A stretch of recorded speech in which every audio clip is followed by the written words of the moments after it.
So it's 7:02. Hey, I'm Brian, and this is my wife, Jody. And oh, look at that, David Olson, Andrew. Oh, David, Garrett. Oh, it's so cool. This is actually working. So for those of you who maybe saw this Facebook post and like, I don't know, this sounds kind of interesting, an Off-Grid House live tour, I'll check it out. You don't know who we are. We're the Abbotts, and we decided about 2 years ago to quit our jobs and buy a piece of land and build something that we've never built before. And in fact, very few people in the world have actually built a house that's off-grid, that is built to the Passive Plus certification. That's an international building code. We'll get to that a little bit later. But we've got, well, we're sitting in the house. So just as you kind of start to think about what's happening here, I'm curious about the audience, first of all. If you are living off-grid currently, put in there off-grid currently. Put a comment in, we can see it. And I want to know kind of who is living off-grid. And while you do that, I was thinking about how we're doing this, just the technology that allows us to do this. We're sitting about 20 miles from the nearest paved road. It takes us 20 miles, or 20 minutes from the nearest paved road. And we don't have any wires of any sort running to our house. We're in the middle of nowhere in the Rocky Mountains. If you were to take from Horsetooth Mountain to Storm Mountain, if you drew a line and dropped a dot about halfway in between, we are on Christ Mountain in northern Colorado. We're actually tucked just inside the border of Roosevelt National Forest, and we built a house off-grid, so there's no utilities coming to our house. And so we're beaming this to you. First of all, everything's running off batteries, and we're beaming this to you literally from a tree. From a dish that's screwed to a tree about, I don't know, 25, 30 yards away from the house. That's crazy. So who knows? So here's how we're going to spend our time together.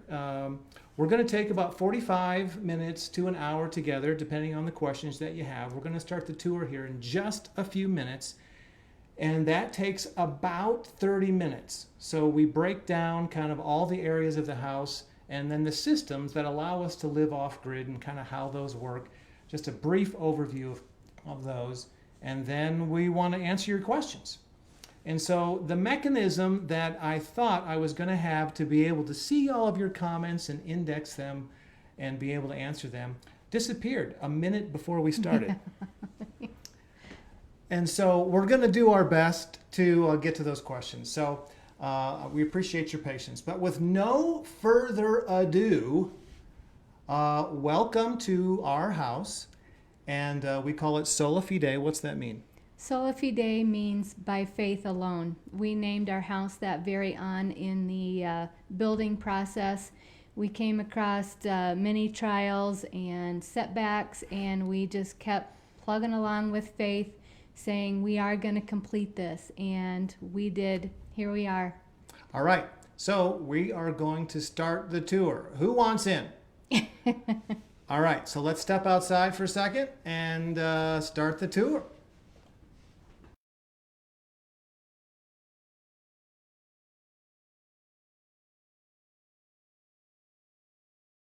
Side here and show you a little bit around the outside.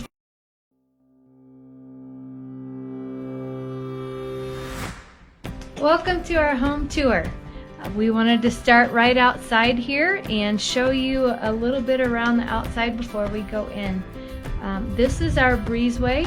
It's the area between our garage and the west end of our house. We have a nice little seating area here when we need a little bit of shade. And we've also got an awesome pub table for dining out or just hanging out with friends. You'll notice that this side of our house here, this and most of the front is cork.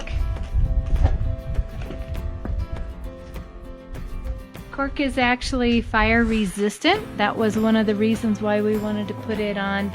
It's also just for aesthetics. The rest of the house is made out of steel, and it's all maintenance free. We love that.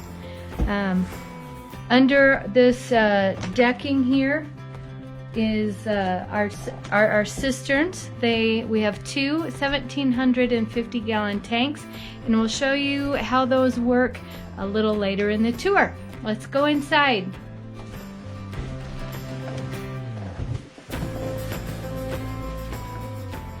Welcoming committee. Welcome inside. One of the things that we want to remind you of is that we are completely off-grid. We produce all of our electricity on site, we catch all of our water on site, and we also treat all of our wastewater on site. So keep that in mind as we go through. We wanted to make sure that our house felt open and actually a little bit bigger than it actually is. We're just under 1,700 square feet. And as you look down, you can actually see out the other end of the house. This house suits us perfectly, and that was part of our design process, was to actually sit down and figure out the spaces that we use and how we use them, and so our house is us. So as you come in this back door, this is our drop everything area.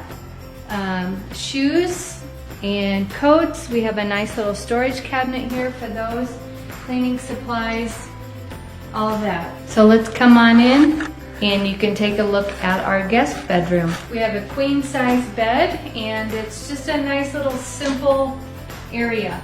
We've had plenty of guests already stay with us, which is fun. We have a closet to hold our guest belongings. And this is also our laundry. You might remember that since our house is airtight, we cannot have a dryer because dryers are vented. So that would break our airtightness barrier. So we have a regular HE front load washer, and this is my drying closet where I hang up clothes, and our ventilation system will actually pull the moist air out of this closet. I can either do that, I can use drying racks to put in front of the big windows in the sunshine, or I even have a clothesline outside for those days when it's not too windy. Next, we'll show you the guest bath, which is nice and close. We have regular tile, 12 by 24 tile in the bathroom shower.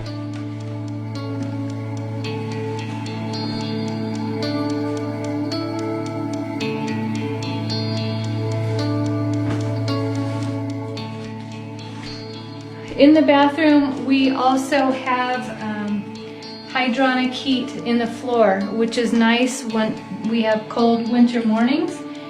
We can turn on that and it will heat up the tile and get your toes nice and warm.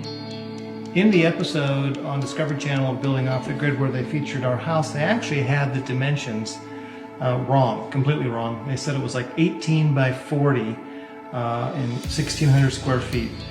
Well, 18 by 40 doesn't equal 1,600 square feet. It's actually 25 by about 80, which is a little over 1,600, just under 1,700 square feet once you factor in the thickness of the walls.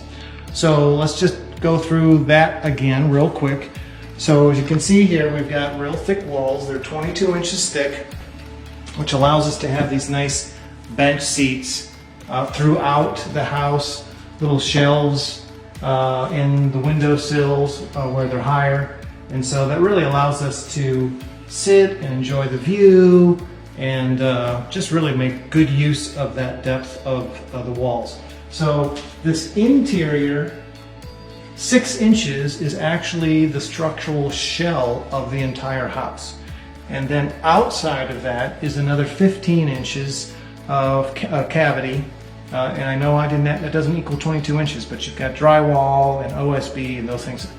But that other 15 inches on the exterior is where all of the 30,000 pounds of insulation is from this point out. So we had this nice big wall, and this first 6 inches of structure is not insulated. So we decided to add some little cubbies throughout the house to break up this wall, put some of our favorite books, our binocular to go and check out the wildlife. So we did that throughout the house on this wall and then in the bathroom in the shower to kind of give us a little extra space and utilization of that kind of free storage we have. So then we want the house to be open. We added a little bookshelf here to kind of break the space up into rooms, if you will. So a little place for people to come and gather and sit down and read a book. And we've got our living room where we watch TV and hang out. Molly likes to sleep in the living room. You can hear her yawning. Right into the dining room where we can entertain. We love to entertain, and this table actually has 2 extensions on it so we can seat up to 12 people. And look out this beautiful window. This window is 7 feet high, 10 feet wide, with great views. And then that spills right over into the kitchen, where we have another entertaining space, the island. This is physically the center of the house, but it's also kind of socially the center of the house. So we wanted this to be the full 25 feet wide and real open. So this is the highest part of the building as well, as far as the ceilings. As you can see in our off-grid house, we have regular appliances. The only thing that is not normal would be our refrigerator. We have a propane refrigerator, and that just helps us to eliminate a lot of electrical use for the fridge. We do have a gas range. We have a regular microwave and a regular dishwasher. So we're not really missing out on anything being off-grid. I'm going to take a second right now while we're in the kitchen to talk a little bit about our water system. We do catch all of our water here, so it is a very precious resource to us. We don't want to use more than we have. And I mentioned out on the breezeway where those 2 tanks are kept under the breezeway decking. We had to purchase monitors so we know exactly how much water is in each tank. We have 1 tank that is specifically just for the water that we catch, and then as we need, we filter that water and put it into the other tank, which is what we call our clean tank. From there, that clean water comes into the house and gets filtered several more times before we actually consume it. But the monitors that we have in each tank, we can check right here on a nice little screen. You can see this is tank number 1, which is actually our clean tank, and it's saying that we are 63% full and we have 13 days of water left. So if we click on it, we actually go over to tank number 2. This is our catch tank, and it also tells us how much water is in there. We have a nice Bluetooth button that we can push when we need hot water for showers or other things like that. We don't want to waste the water by turning it on and letting it run for 10 minutes while it warms up. So we have this button that the boiler starts and pushes the hot water. So when we turn on the faucets, it's already hot, ready to go. We've had lots of questions about the house being airtight, so let me explain just a little bit about that and how it works. So the envelope of the house, or the structure of the house, the ceiling, the walls, the floor, the windows, is airtight. So the only place that we're bringing fresh air into the house is through our air tubes, which are 300 lineal feet outside that come through the crawl space and up into the mechanical room, which we'll show you in a little bit. But then, so that fresh air is supplied to the living areas of the house. So the bedrooms, living room, office, and then extracted out of areas where there might be pollutants. The kitchen, the bathrooms, and the mechanical room.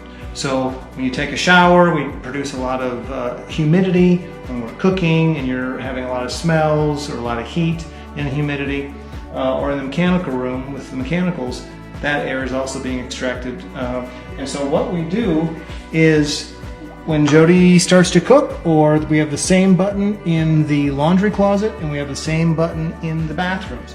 So when we want to boost the extraction, we just tap that button and it'll kick in kind of a higher rate of volume being extracted out of these spaces.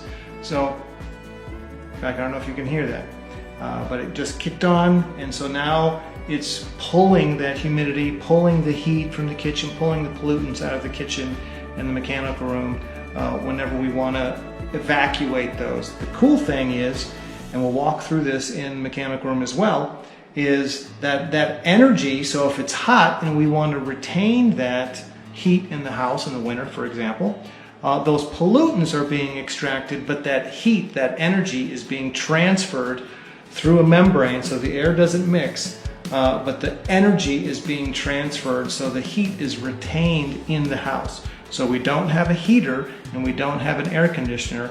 So a big source of heat is our bodies, cooking, the refrigerator, the propane fridge kicks off a lot of heat, and in the bathrooms, in the mechanical room. So those areas that we're extracting, we're also capturing the heat that's already in the house and resupplying it to the fresh air that's coming into the house. So that's how that works.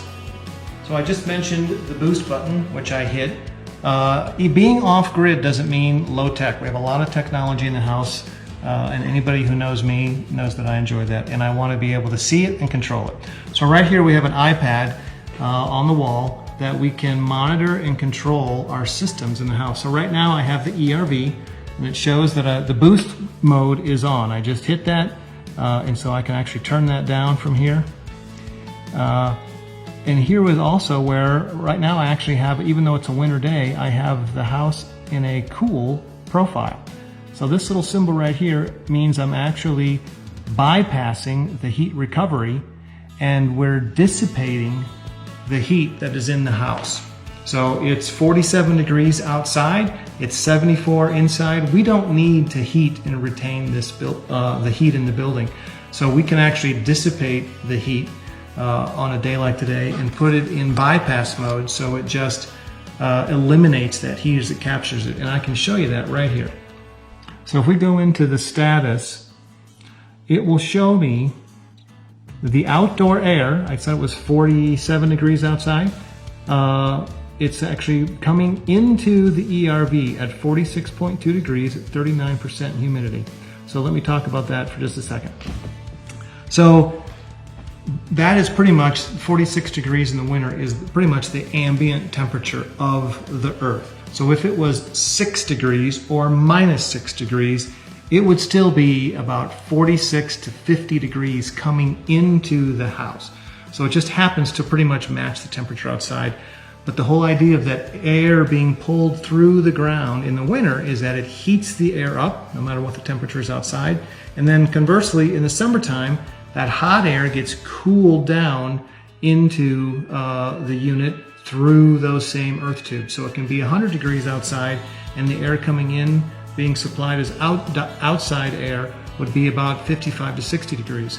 And so then the other, so this is extract air is the air that's being pulled out of the kitchen, the bathrooms, and the mechanical room.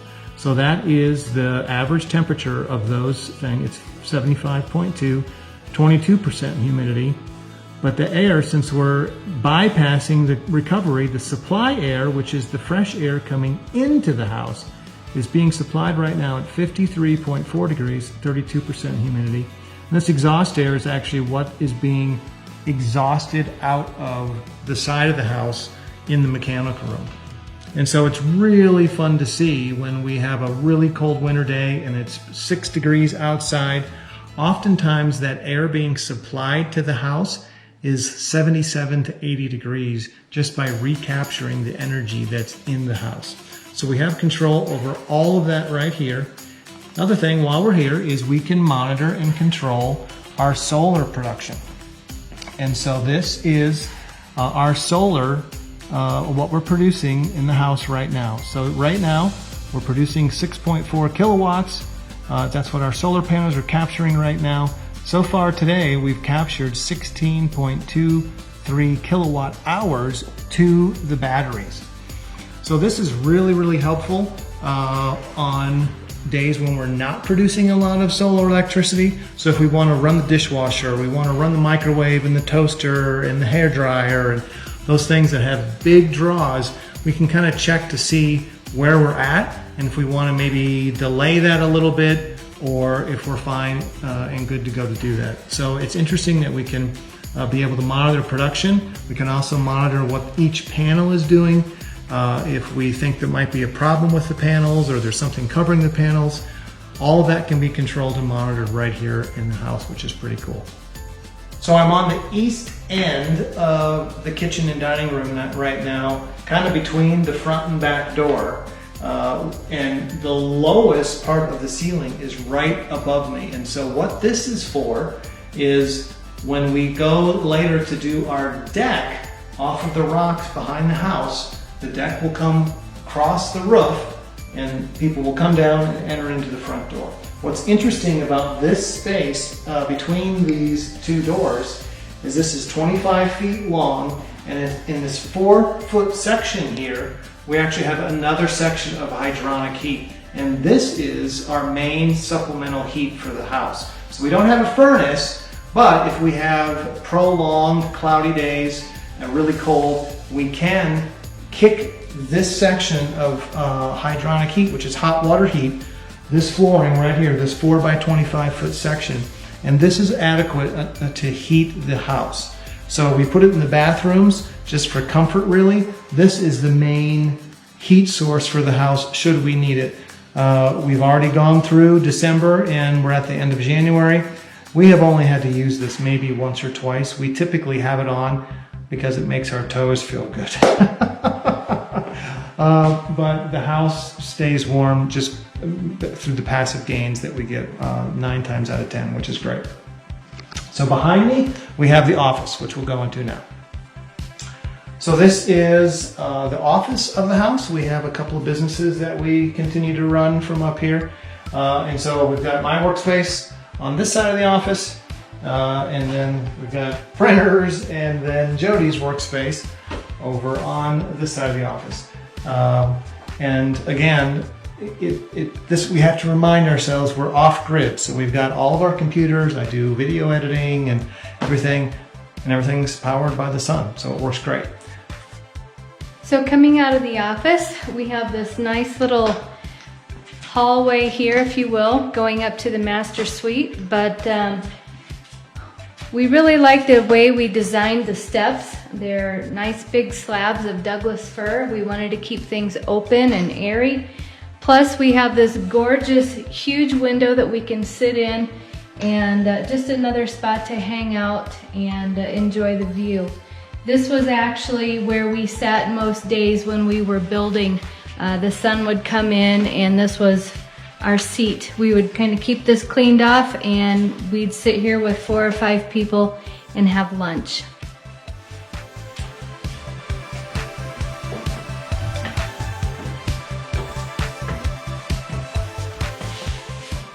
So this is the master bedroom. We have a king-size bed, and again, we just want to keep things simple. And we've got a chair to sit and take in the view. Every window has a different view, and we love it. This is a great spot to stop and show you our windows. These are like European style windows where they are tilt and turn. So we can open them all the way up. That feels good. Or when we want to just get a cross ventilation like we do today, we can just tilt it and we'll open one up on the other end of the house and the air just flows through nicely.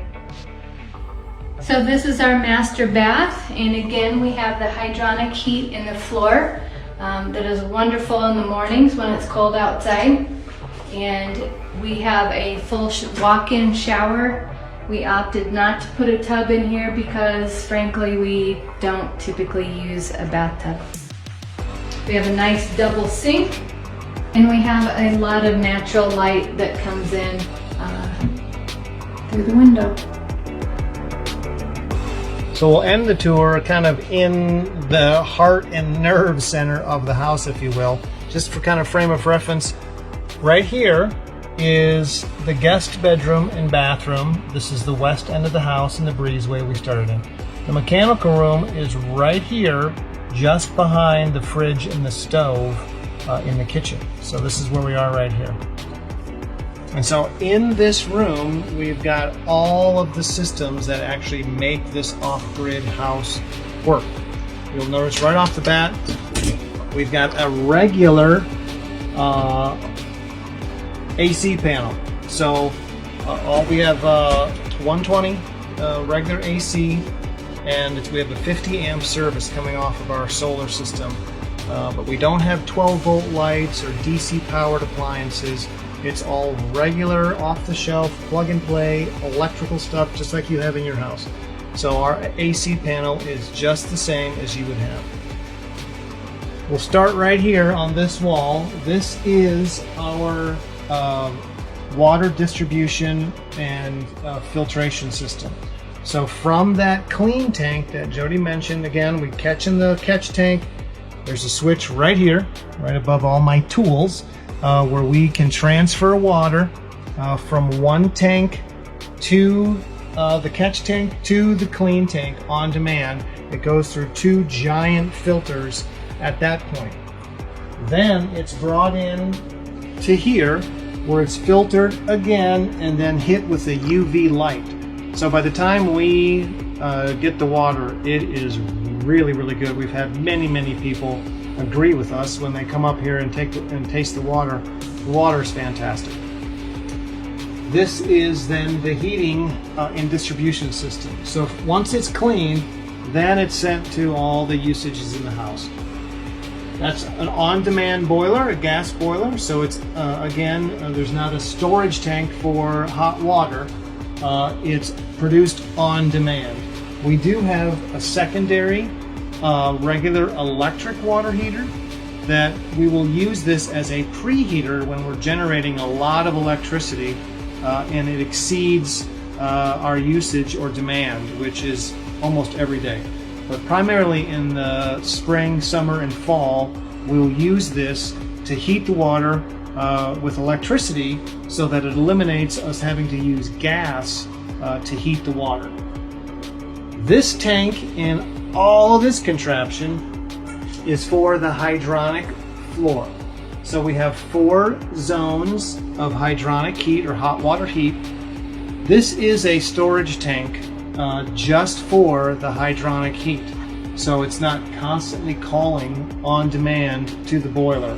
So it'll heat this up for the hydronic floor and then pump it through the floor, taking the heat from this tank. So we have zones in both of the bathrooms we mentioned, the kitchen floor, that long section, and then we have a heat coil on our ERV, which I'll show you in just a second. That is one last zone that we can actually heat up the air as an option as it's supplied to the house.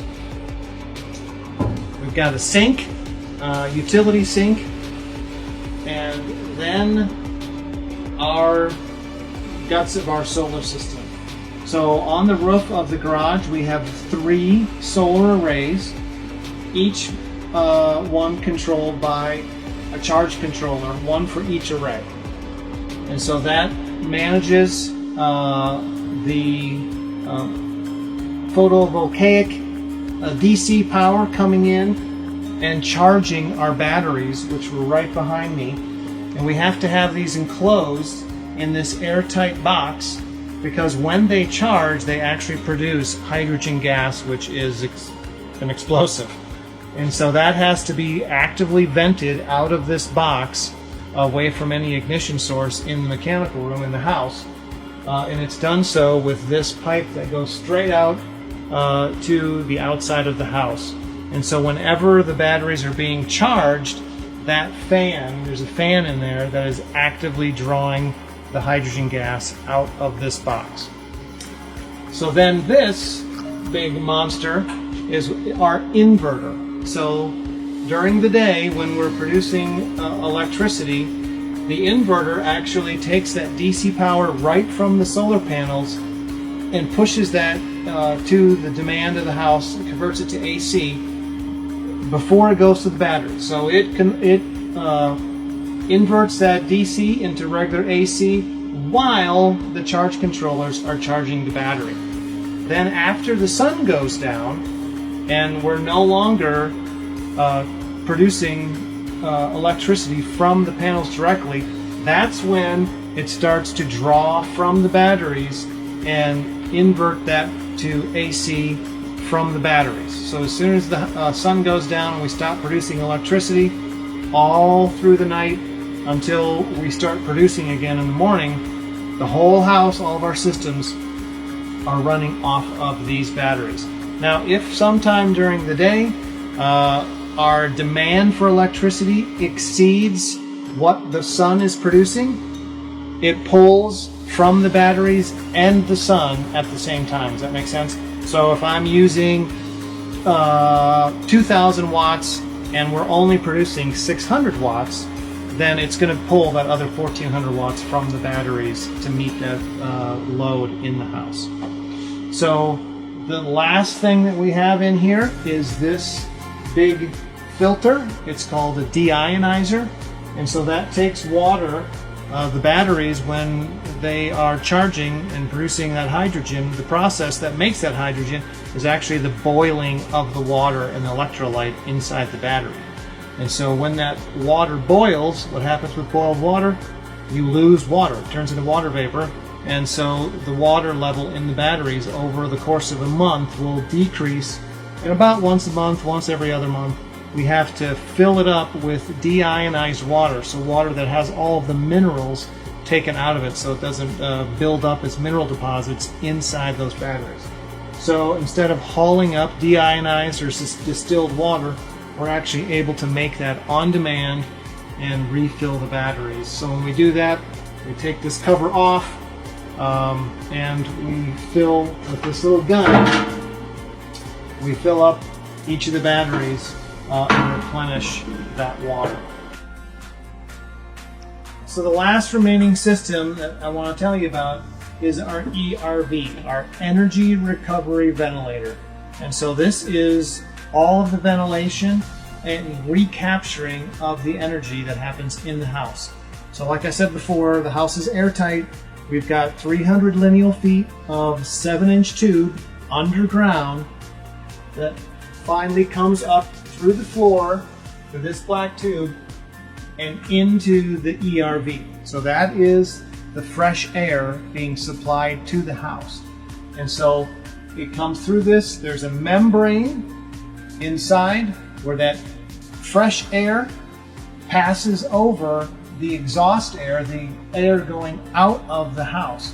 And it's at that point in that membrane that either the energy is dissipated to the outgoing air or recaptured from the outgoing air and supplied to the incoming air.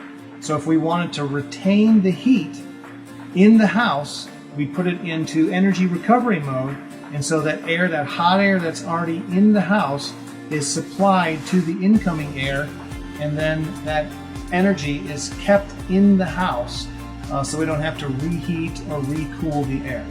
So it's pretty cool. It's really quiet. What you're hearing right now is the fan on the inverter, but when this thing is running full blast, it's actually way quieter than this.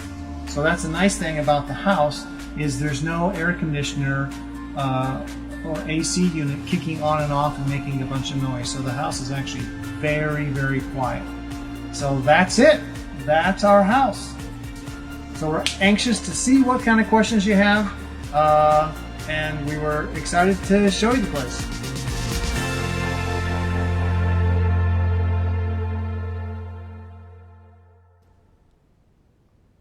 Okay. Wow. A lot of you guys stuck with it. Awesome. Thank the you. whole time through my nerd spew and everything. Amazing.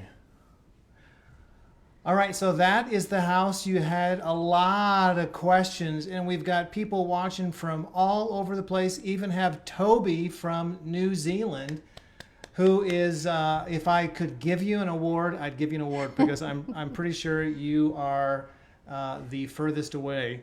And he is on an adventure to build his own off-grid passive house. So that's pretty Awesome. cool. So we will now kind of go through and answer a few of the questions that you asked that we didn't get to. And please feel free to keep commenting and asking questions while we do this. We did figure out a way to see the comments, and so we can actually respond to them. So this is awesome. This is kind of fun. This is fun. First of all, I'm still amazed that we're shooting this to you from something that's screwed to a tree. I will post a picture of that disc, or that dish rather, later because it is pretty funny. So, wow, lots of questions. So there was a thread, a kind of a nuanced little hint or maybe bias in a lot of the questions, if I could be so bold to say that, is that you guys think that living off grid, because there's a lot of like, do you time your showers, and are you Conscious of the lights worried about being the on. lights and all of those things? So no. Yes and no. Yes and no. It depends on what's happening outside.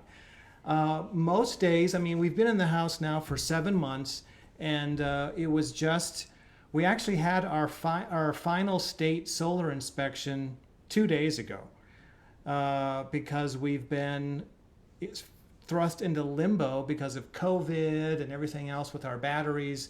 We had a problem with the batteries. We couldn't get the final ones installed, and so we were kind of limping along on a temporary system. And so we really didn't know how the house was going to perform once we got those final batteries in. And we were kind of limping along during the shortest days of the year around the winter solstice. So we were producing the least amount of energy that we would produce all year. So Jody can probably tell you stories. I wouldn't make her time her showers or turn off the lights, but I would not let her run the dishwasher. Tell me about True. your dishwasher. My dishwasher is an Energy Star dishwasher. However, Energy Star. I would not say that it is efficient enough to use every day with the drying feature on, unless you're doing it at high noon and the sun is extremely blazing that day. So right now, most of the dishes get washed by hand, and the dishwasher is a very expensive drying rack.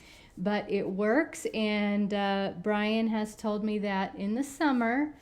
Well, not just the summer. Now that we've started to produce more electricity, babe, I will let you use that dishwasher whenever the sun is shining.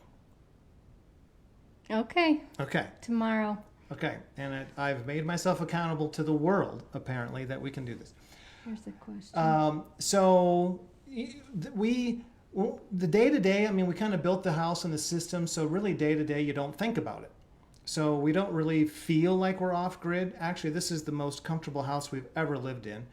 And so I think if people came here and walked through the house and we didn't go through the mechanical room, you actually wouldn't know we're off-grid. It's a smart house, so everything is, voice activated and kind of nerdy. But so we're not pooping in a bucket or, we're not pumping our water by hand. So you don't really think about it unless there's prolonged cloudiness or things like that, which Colorado, we have over 300, average of 300 days of sunshine a year. So really, you don't really think about it. So let's get to some of the specific questions. One of the questions that a couple of you commented on was about the sun, not having shades on the windows, things like that. The house is designed that we all know that in the summer the sun is higher. So our house is designed that in the summer the house does not, or the sun does not flood in the windows. It does not come in. So we really don't need blinds. It's just maybe in the spring and late fall when the sun is a little bit lower in the sky where it comes in and it's still relatively hot outside. So I did make some shears basically to put in the windows for those types of days. They are removable, so we want that view. So when we don't need those, we take them down and store them. It does take a little getting used to when you're in the shower. But yeah, like Jody said, most of the days the sun is a welcome thing. It does get a little. There is a tendency to overheat the building, but we can always open the windows. And in fact, we have the windows open, a lot of the days during the winter. Let's see. I lost my. There it is. Life expectancy of the batteries. It depends on the, batteries in general for solar systems, but it's kind of one of the reasons we picked. These are nickel iron batteries, which is a little bit of old technology, and they're guaranteed for, I think it's 30 years. 30 years. And so the life expectancy is probably 50 years plus. Basically, I don't have to worry about it. Is how we plan the house. So anything that doesn't have a warranty of 50 years or a life expectancy of 50 years, we don't want it for the big systems. Toby asked a question of, did we consider electric versus gas? Because he's in New Zealand and apparently gas is frowned upon there, which I didn't know. We tried to use electric wherever possible. I was actually wanting to use, we had an induction cooktop at our last house, which we loved. And I was a big fan of that as I watched Jody cook. Because it happened really fast, I guess. At least you're honest. And I wanted that, but we just weren't sure. And we used propane. Instead of natural gas, it's propane because there's not natural gas run up here to the mountain. So we have a 500-gallon tank, which should actually last us a couple of years at the rate that we consume it. So we did consider that everywhere we could, and it just seemed like it was a better choice for our circumstances to go with electric where we did. Let's see. Fire suppression. What do you have for fire suppression and emergency issues with the batteries? Well, funny story. Or not so funny. Not so funny. We actually had, when we had the temporary batteries set up in a shed that's just above the house, and one of them blew up. And we think there was a bad loose connection, and it heated up and then ignited the hydrogen gas. So we became very aware of how explosive that is. That said, it did not produce a fire. It just made a very, very loud noise. And if it did produce a fire, we weren't there to see it. We just heard it. And it must have blown itself out. Mm-hmm. There was a lot of water and electrolyte spewed everywhere. But it was a concern when we moved those batteries into the house. So that's one of the reasons that the battery box is really, really robust and sturdy around that. And we make sure that when we water those batteries about once every month or once every 6 weeks, that we also check all of those connections to make sure that they are minimized. And we have fire extinguishers throughout the house. We have 2 in the mechanical room, in the garage, and other places around the house. So good question. What other questions did we have? We had a question about the bear. If you watched our episode on building off the grid, you'll know that we had a bear visitor, broke into our camper. We caught him, and shortly after he was relocated, actually it was the next day, we had another bear break in. Well, the camper was still open, so I can't say he broke in. He helped himself into our camper and created a huge mess for me to clean up again. But Yeah, apparently bears travel in pairs. The first one is a decoy, and the second one wreaks the havoc. But Matt Peterson asked, did you find that general contractors that specialize in passive net zero similar to asking a cake shop for a wedding cake? I don't know if I've ever asked a cake shop for a wedding cake, but I'm assuming it's specialized, and we had challenges finding knowledgeable general contractors within Northern California. Well, we couldn't find a knowledgeable general contractor, so we decided to play the part ourselves. And we learned on the job. But to answer, I mean, specifically, yes. I mean, what we went with, which we had great luck and experience with our contractors that we did find. We made sure we had long conversations on the front end so we could kind of sneak any of the problems out of the bushes before we went to task. That said, like the air tightness envelope of the house was so intricate and the wall assemblies were so specialized that nobody on the crew had built any of those before. And so we talked to a lot of contractors that were kind of like, I don't know. So we gravitated towards, I would say all of the contractors we went through struck us as learners and were eager to be involved in the process. Palmer & Sons Construction, Mitch Palmer, he said, man, if I was building myself a house, this is what I would build. Okay, well, he's going to do a great job and learn along the way. And so we had great help from all of our contractors because it required doing things very, very differently. David Salmon has a great question. He says, why didn't Brian clean up the mess after the second bear attack? I'm sure that I was involved in something very, very important. I'm sure it was something. I can't imagine what that would be. Thanks, David. Can you remove somebody from the live stream? Let's see. Any other questions? What do you guys, I mean, like, does this appeal to you? Would you like to live off grid? Does it seem strange and you can never see yourself doing that? Or what?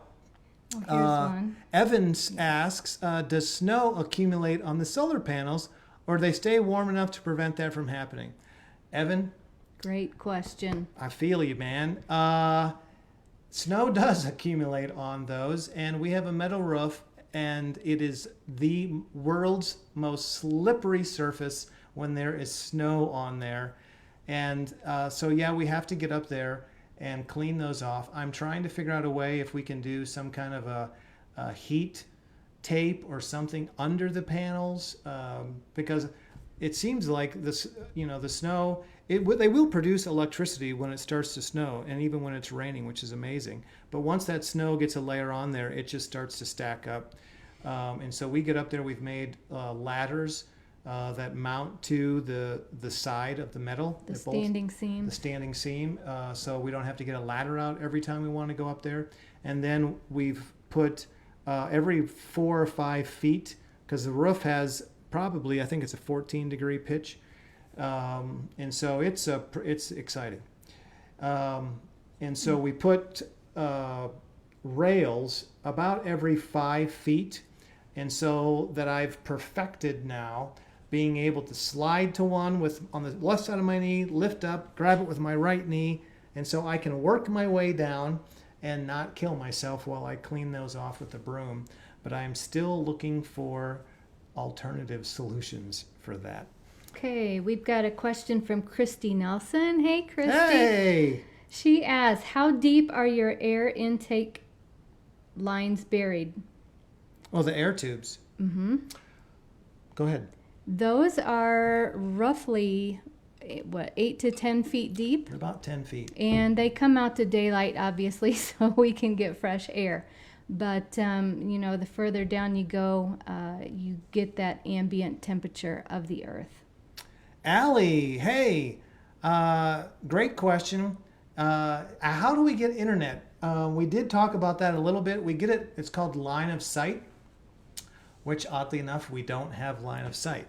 It's beamed to the top of the mountain, which we cannot see from here, and then it's beamed to the valley, which we can see about 50 yards east of the house. So we have a dish screwed to a tree at that point, and then we get our signal from that tree.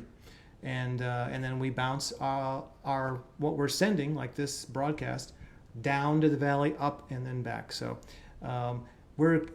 it seems like that's pretty common. There's no cables run up here, so either people have satellite or line of sight seems to be pretty common. Okay. Evan's got 2 questions.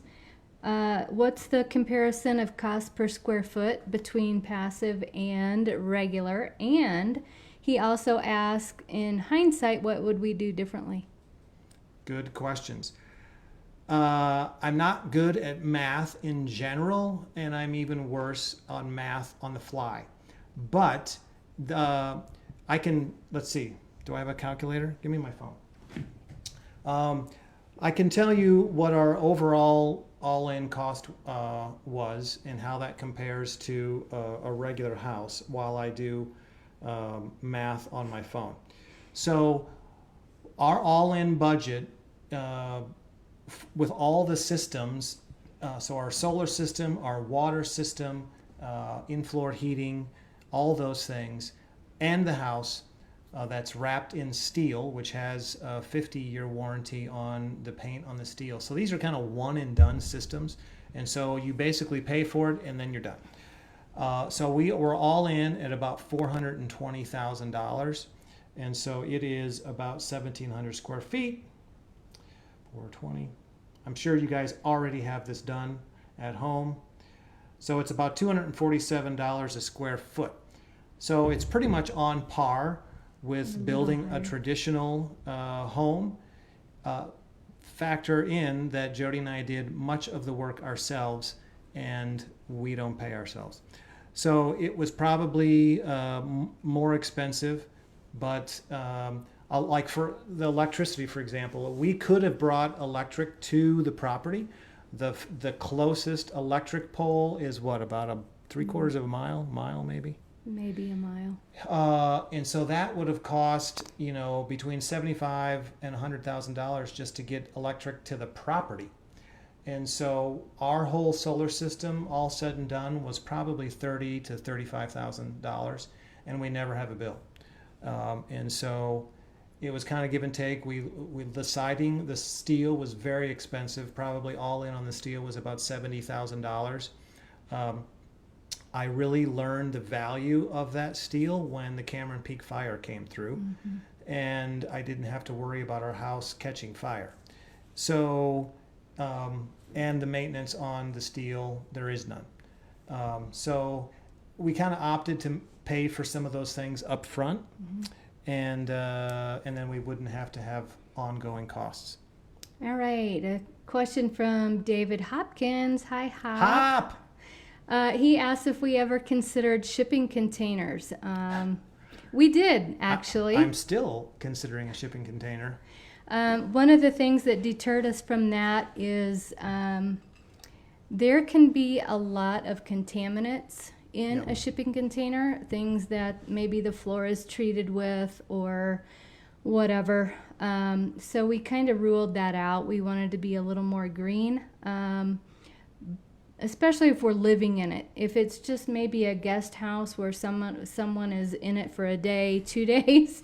If you guys want to come and stay in a shipping container, maybe we'll put one on.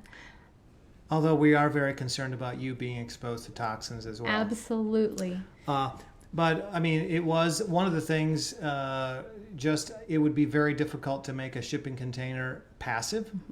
And so with the amount of light that we would need to let in the building and the amount of insulation we'd have to put to not have a heater or an air conditioner, I don't think there would be a whole lot of space left in those shipping containers. But do we have cell service? We have T-Mobile, not a sponsor. And no, we don't. Unless you're standing up on this one rock about 50 yards away, we can get calls. So apparently they're the nation's largest 5G network. Our phones, I guess, don't have 5G. because we don't get it. But the contractors, whenever we see them on the phone and getting texts and calls, we're like, hey, who do you have? And it seems like Verizon is pretty good, so we're thinking about maybe switching over to Verizon. Bethany, about the budget, we did just answer that. I'm not sure if you heard that or not. Can you guys talk a little bit about the fire concerns and some lack of concerns after what you guys went through this summer? Yeah, go for it. Wow. Our first time we were ever evacuated was on Labor Day, and that was for basically 24 hours. At that time, we really didn't see the need to evacuate. The fire was several miles away.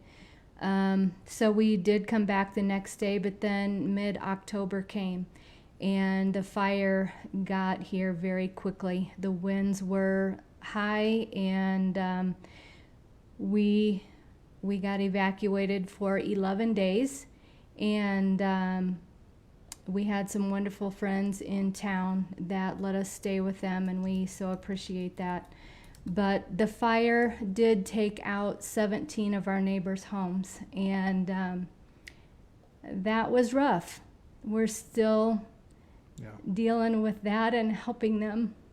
Yeah, it's really hard to get your mind around, even still, driving in, especially when it's cloudy for some reason. The burn scar seems so much more evident. And, when we drive in, it's crazy to see just how devastating that fire was and how close it came.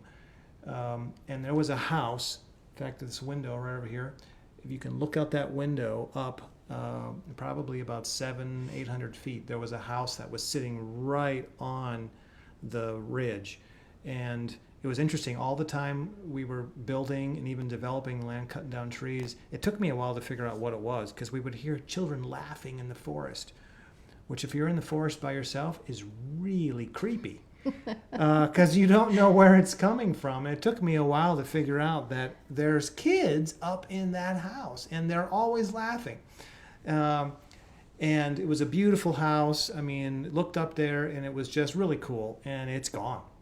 I mean, there is nothing left. And we looked at probably 4 or 5 other houses on this mountain when we were looking for land. And I would say 75 or 80% of those are gone. Yeah. And I mean, I'm not just saying they had some damage. I mean, they are gone. Yeah. But the fire did go basically all the way around us. The closest it came was probably 50 yards from our driveway. So it was close. And when we were able to even just come back here to winterize a few things, the firefighters were actually staged here on our property. Mm-hmm. We had a couple of crews here, which made us feel really good that they felt safe enough to stay here on our property. And we just couldn't thank them enough. Yeah, I have a picture of that. There they are. This is, it was kind of a sight for sore eyes to come up on the property and see, a crew, which is 20 guys. There were 2 crews here. This is 1 crew. And man, these guys worked their butts off, and just amazing. Amazing. So it was really humbling to see that. But at the same time, it was really comforting to know that they were on our property. And I asked one of the guys, the lead guy, hey, what feedback would you give us in the middle of this as a fire would come through? Is there any more mitigation we should do?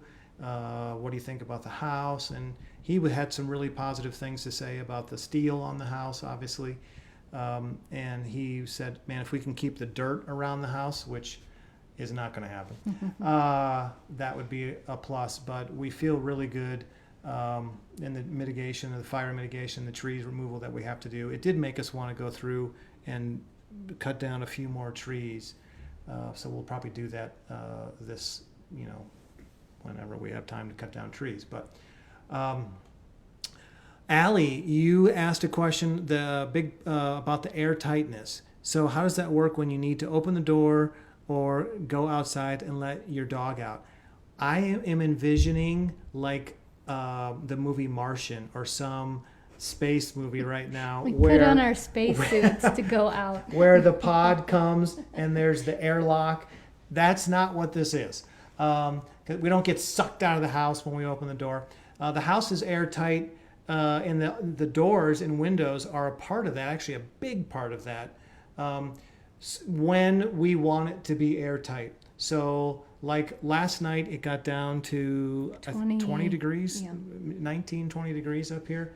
And when I woke up, it was 22 degrees outside and the house was 73 degrees. Without any source of heat overnight, obviously. So no passive gains, didn't have the floor on, just so when the house is airtight, that heated air is not leaking out of the house. Now, obviously, you have to go out, in and out of the house, and the dog seems to have to go in and out more than any other creature known to mankind. So when you open that door, the house isn't airtight, but you're not letting a lot of heat or cold out, depending on the season. So it's not really that big of a deal. In fact, we have windows cracked open a lot of the time, just to kind of get the fresh air. I mean, I know we have fresh air in the house, but it's different to hear the breeze and hear the birds and whatever outside. So Molly is not concerned with the airtightness of the house. No. She seems to take her time. The colder it is outside, the longer it takes her to get out the door for some reason. I don't know why. Okay.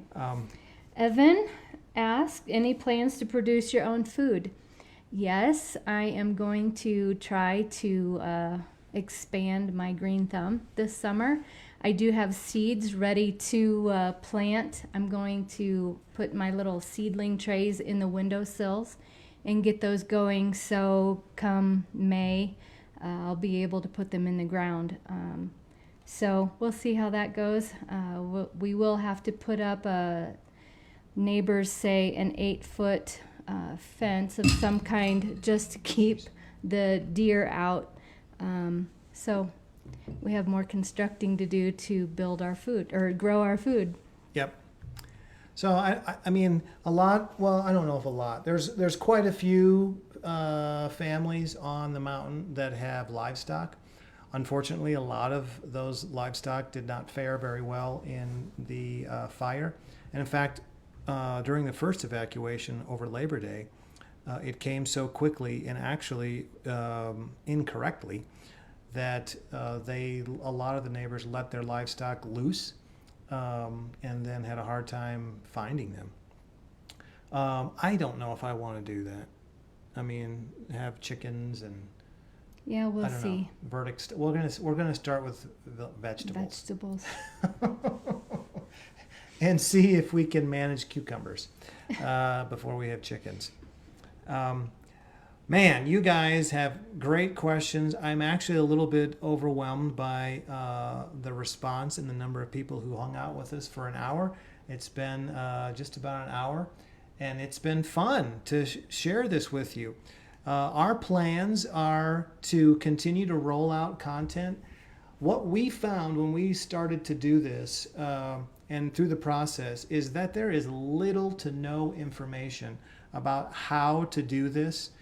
And really, your systems need to be so integrated that there's just not a good path to follow as far as information on how to do this. And we found that the things that we've learned in doing this apply. Man, I wish I would have known this stuff when I lived in a regular house. It could have saved us so much money in ways to just simplify and save money and just have a more comfortable house. So our plan is to roll out content on how these systems work. Believe me, there's a whole nother level of nerd that I've been reserving. Yes. Help me. I've reserved it.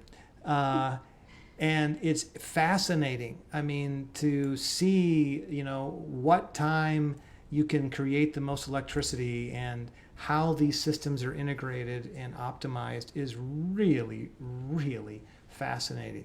And so we're going to roll that out both on Facebook and our YouTube channel. And so we encourage you guys to kind of stick with us. And if you have stuff you want to see and things you want to learn about, we'd love to tell you all the mistakes we made and how not to do it, along with what we finally ended up doing. So we're going to do that, and we're also going to develop that on a YouTube channel off of Facebook, so we can kind of have a little bit more options there as well.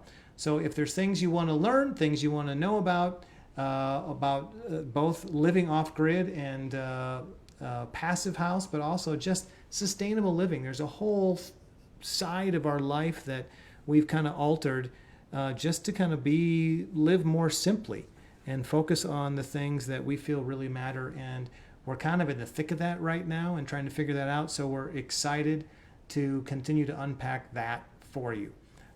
You guys have been very supportive and encouraging, and it's been great. Yes. Thank you. So until next time, when I unleash a little bit more of my nerd, this is Brian and Jody Abbott, and we enjoyed hanging out with you. Thanks, guys. Make sure you share this video. We'll talk to you soon. Take care. Bye-bye.